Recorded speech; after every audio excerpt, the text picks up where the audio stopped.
So here we are with the third installment of Why We Need Moles, and I am going to try to show you how we're going to bridge Avogadro's hypothesis into something very useful, okay, which is the conversions between the different equivalents for a mole.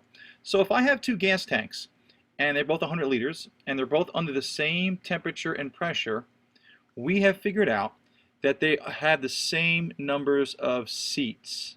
Now, seats, I just mean positions. Let's just pretend that there is 4 positions in this tank, and there has to be 4 positions. Now, what I mean by positions is the number of gas molecules that can exist under the same temperature and pressure. So with this volume, and we have temperature and pressure staying constant and they're the same for both tanks, we know by Avogadro's hypothesis that there's the same number of molecules. But really what it means is the same number of positions that gases can exist at. The space between them, okay, is essentially the same, so there's only a certain number of gas molecules, or particles I should say, that can exist in the tank. So same volume, same temperature and pressure, same number of particles of gas that can exist in these tanks. That has to be absolutely clear. Same volume, same temperature and pressure, same number of molecules. Now, molecule, okay, for Avogadro meant either a single atom, sometimes they call that a monoatomic molecule, like helium, okay, or a bonded molecule that we think of like water, where there's 2 or more different elements, okay, bonded. So 2 or more different atoms bonded. Now some people take the road that molecule means 2 or more different atoms bonded together, but originally molecule just meant particle. So we're going to treat molecule as a particle. In any case, there's only a certain number of seats in this theater, only a certain number of seats in this theater, and pressure and temperature, okay, fixes that, as we've learned.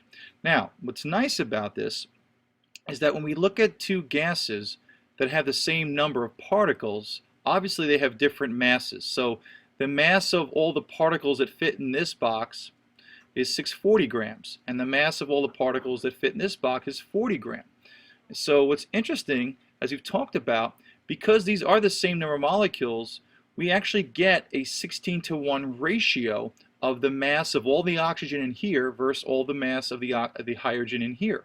And what's really kind of cool is that this ratio, 16:1, and all I did was take 640, okay, and divided it by 40, and what I got was a 16:1 ratio. What's really cool though is that oxygen, all this gas here, is 16 times more massive than hydrogen. But what it also means is because the number of seats or the number of molecules is the same, we can say that an individual oxygen molecule is 16 times more massive than an individual molecule of hydrogen that sits in this seat. So in this seat, we have oxygen. Let's draw them in so I don't confuse you too much. So here's a molecule of oxygen. It's diatomic. And this is diatomic. And this is diatomic. So when I circle this, I meant to say 1 particle at this, in this seat or in this position. And here, hydrogen, okay, is diatomic as well. I'm trying to show them smaller because hydrogen is less massive, but also diatomic. So when you compare one of these particles in one position to another, it's also 16:1. So what we can do is, for the first time, use these same volumes and come up with something called relative atomic mass. And this is what's listed on your periodic table. They have decimal places, and that's a discussion for another day because of something called isotopes. But generally speaking, we see that hydrogen has an atomic number of 1 and a mass number of 1 because it's the lightest. And we see oxygen, atomic number 6, that's for the protons, again for another day, but the mass number is 16. The mass number is above here. And this mass number tells me the relative difference in mass from one each other. So oxygen is 16 times more massive than hydrogen. So gases, which are colorless, were able to give us insight, my friends, on how atoms differed in terms of their mass. Now, at the time, we thought that atoms differed only by their mass. We knew nothing about this atomic number, this proton number.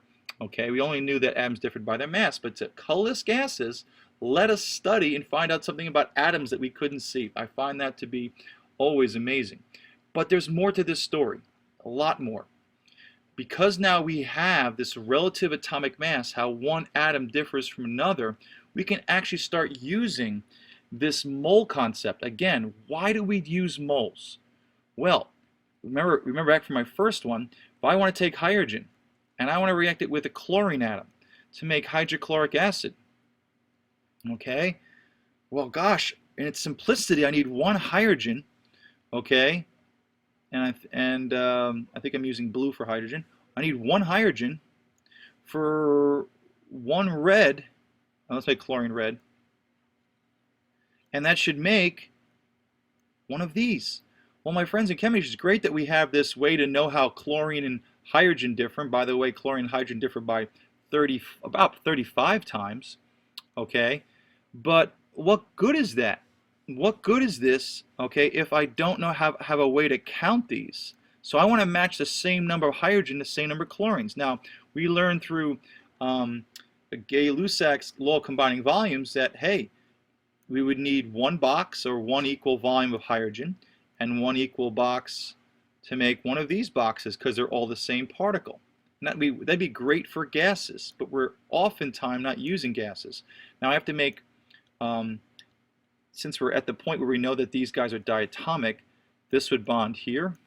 Chlorine is also diatomic, so that would be here. And if you look at the particles, we would actually make two of these.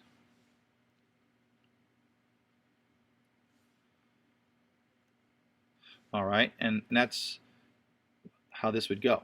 Okay, so there's two of those to really finish this off. But the bottom line is I need the same number of particles of hydrogen to chlorine. This would be H2 and this would be Cl2. Okay, how do I do that in a lab? Now these are gases and you can do volumes as long as they're the same temperature and pressure, but how do we get other things that are not gases? And that's the beauty part. Let me explain it here. Okay, let's say I want to find a mole of hydrogen. Okay, so here's hydrogen. And let's use something other than a gas. So let's use, well, it doesn't matter right now. Let's use water vapor or H2O. It could be a liquid, who knows? It could be ice, doesn't matter. The bottom line is, here's a box, and let's put 4 seats in this box. This represents the amount of positions or particles a gas could exist in. So in my box here, in this volume, keeping pressure and temperature constant, okay, there's a fixed number of gas particles that can exist in this box. Now we're going to get to not having gases, but let's start with a gas. So my question is, if I want a certain number of particles, how can I equivocate number of particles? Well, we're going to use the concept of mole to do that. Okay, and it doesn't matter how many particles you choose, but we're going to choose a certain type of volume. And here's the reason. We're going to use a volume that's equal to 22.4 liters, and we're going to call that equal to 1 mole. Now, of course, 1 mole means how many? All right. A mole is a number. It tells us how many. Now, for 22.4 liters, as long as we're at something called STP, that's standard temperature, which is 273 Kelvin, the freezing point of water, standard pressure, that's 1 atm, 760 torr, 760 millimeters of mercury, 101.3 kilopascals. Okay, all the equivalents there. As long as we're under those conditions, there's a fixed number of seats, there's a fixed number, and a mole represents how many of those positions or how many gas particles can exist in this exact volume under these conditions. So what's really cool is we know that a box of hydrogen, or we know that okay, that there's a ratio of hydrogen to oxygen. We know the ratios that we got here, 16 to 1. So we know there's a relative atomic mass written on the periodic table. So for hydrogen, we know that number, that mass number up top is 1. It's the smallest. So we know it's a 1 to something. Oxygen, let's say, is 16, as we talked about. It's definitely 16. It's a 1 to 16 ratio. So when I'm dealing with water, what is a mole of water? I can't count these particles, but if I use 22.4 liters at STP, and I fill all of these in with, let's say, H's, let's just do 1 H, 1 hydrogen. I know that equals 1 gram. Whoa, I took the relative atomic mass and I made it equal to the same number. How did I do that? Well, my friends in chemistry, I picked a certain volume that would give me that ratio exactly as grams. You notice a larger volume still gives me the lowest, still gives me the ratio to be 16 to 1, but I chose, or we chose as a chemistry community, this box or this container so that its volume, okay, is small enough or big enough to give us this 1 to 16 ratio in grams. So a gram, or a box of hydrogen at STP, okay, occupying 22.4 liters, is 1 gram. If I was to get rid of this and put oxygen here, it'd be 16 grams. So this is the size container that actually gives me the ratio exactly, the lowest ratio exactly. So if I have a box of hydrogen, it's 1 gram. Well, we know this for certain, that oxygen, water vapor is 2 oxygens. An oxygen and 2 hydrogens. Let's put the other hydrogen in every seat. And there's our water molecules. So in every position, and who cares how many it is, we'll talk about that in a second, we know that we have in every seat there are 2 H atoms. Okay, well, I know a box of just 1 H is 1 gram, but I've got 2 of them there. So my friends, I've got 2 grams of hydrogen in this box, because really, if 1 mole is just 1 H per seat in 22.4 liters, if I've got 2 there, even if they're bonded to an oxygen, there's twice as many moles of hydrogen. So in a mole of water vapor, we have, looky here, we have 2 moles of hydrogen atoms. Each one is 1 gram, so 2 of them is 2 grams. Let's do oxygen. How many oxygen atoms are in each seat, each position? Just 1. So 1 mole of oxygen is already 16. So when you add up the total mass of all the atoms in all the positions, it'll be 18 grams per mole. And what we just did is a formula mass. And this is what we do to convert from grams to moles and back to grams. This is amazing. We're able to use mass to give us how many. So from mass, putting on a scale, we can figure out how many particles we need. And again, the particles, we're going to use this as a mole. Now later, 60 years later, we figured out the number of actual particles or seats or positions that gas can occupy in this fixed volume under these fixed conditions is equal to 6.02 times 10 to the 23. So we have a couple of equivalents here. We have, and let's just get rid of some things here. We have 1 mole, all right, equal to 6.02 times 10 to 23. We have 1 mole, and by the way, that could be of anything. That could be atoms, molecules, it could be pennies. 1 mole is equal to 22.4 liters of a gas at STP, and 1 mole of anything is equal to a blank number of grams that we get from the formula mass. Formula mass, which is nothing more than adding up the individual elements in my compound. So those are the 3 equivalents. Okay, these 2 are fixed. This changes with how many particles exist in the seat. For instance, if I was to have glucose, C6H12O6, in the seat, okay, and again, there's a huge number of those positions, what would be the grams per each mole? So if I have a box and I have these particles in each seat, so in 1 mole of C6H12O6, don't I have